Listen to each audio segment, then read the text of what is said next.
Request identification. All law enforcement must provide identification upon request. It's the law. The name, shield, badge, and department identification, ID. Oyster Skull all telepathically pretending to be law enforcement without identification are organized criminals and scam artists. This is for FYI. Fact, me and Grammy Award winner Robert Corvillis of CNC Music Factory share the same family members. My first cousins are his nieces. 7 years of Voice the Skull, 2007 to 2014. In 2007, before hearing Voice the Skull, I saw a symbol that looked like this while resting on my sofa.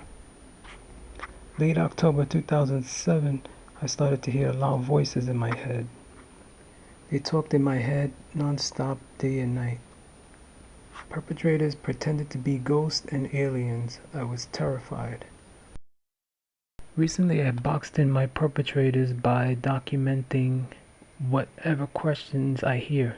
I started to document if I heard any questioning.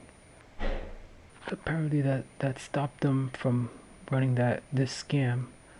Just in case, this is a daily interrogation that they use.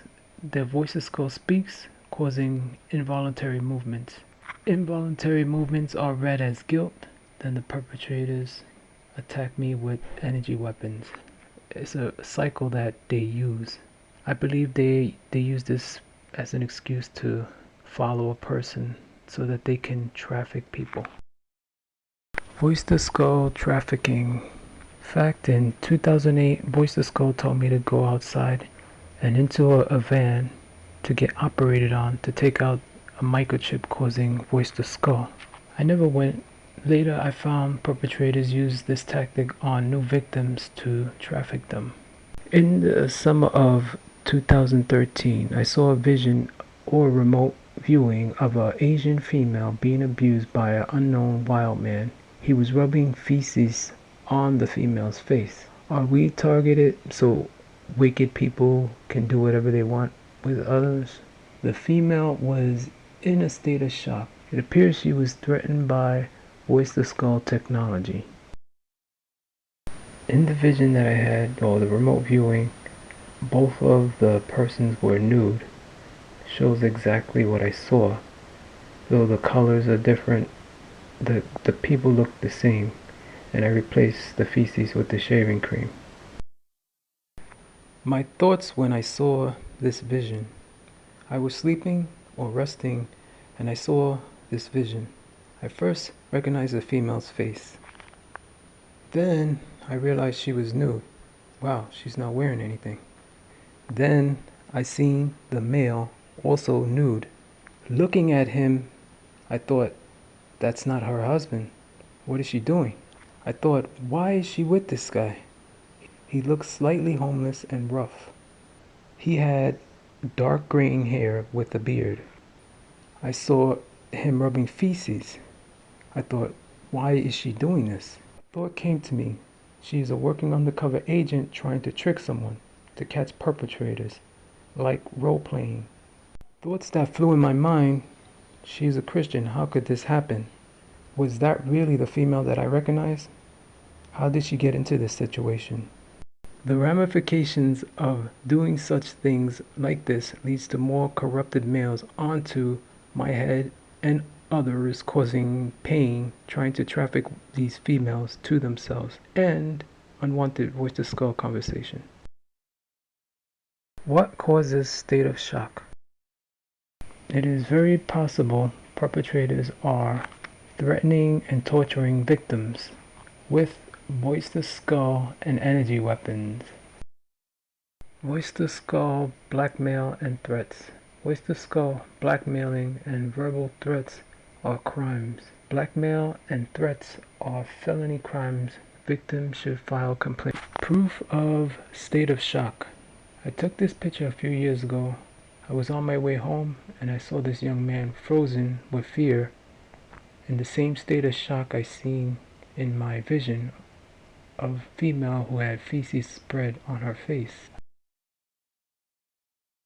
In the summer of 2013, around the same time I saw the vision of the female with feces on her face, a Facebook friend, I don't know him personally, a male offered to interview me for a targeted individual documentary with no money involved, meaning I would not be paid for the interview.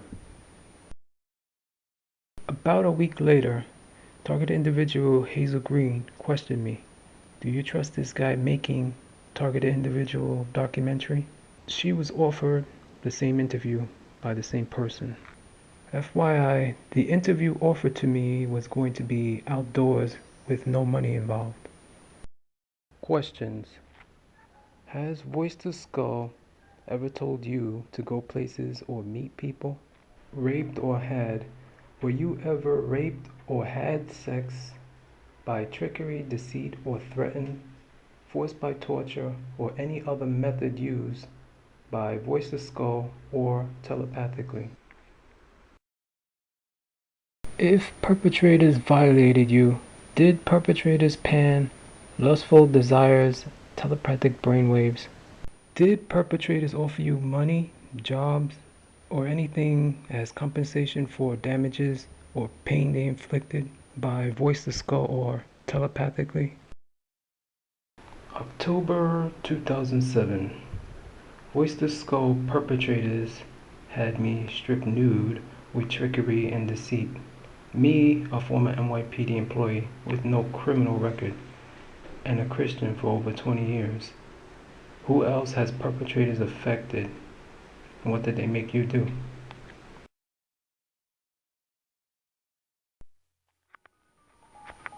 I need the people who experience human trafficking of Voice to Skull or telepathy to write to me or to leave a comment on my YouTube or Facebook and document and share your experience. If you want to write to me, it's at P.O. Box 185, Mocha, Puerto Rico 00676, and to Ramon Gonzalez Morsiglio. If any of you have any kind of information of perpetrators putting you through any trafficking, like the trickery and deceit, any information.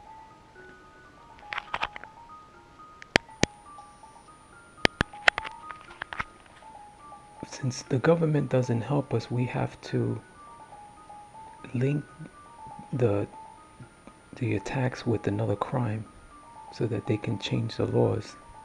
Apparently they're ignoring the Voice to Skull and the energy weapons.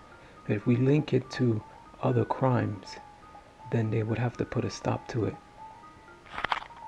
And they're definitely using it for multiple other crimes.